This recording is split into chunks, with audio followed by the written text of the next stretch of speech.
To je grad Prem, ki se nahaja na slemenastem robu istoimenskega naselja v občini Ilirska Bistrica.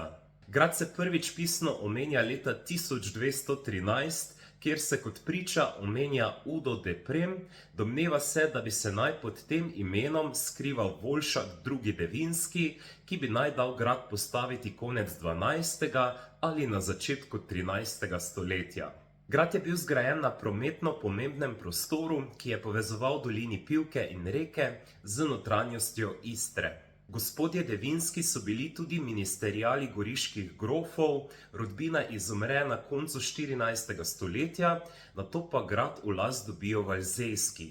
Kasneje pa lastnica gradu postane vplivna plemiška rodbina Porča iz Furlanije, ki ga ima v lasti vse do začetka 20. stoletja, ko ga prodajo na dražbi. Od polovice 19. stoletja naprej je grad bil vedno bolj zanemarjen, med Prvo svetovno vojno so se na gradu naselili avstro-ogrski vojaki, leta 1927 pa je grad kupil tržaški zdravnik Bruno Zokolin in ga temeljito prenovil.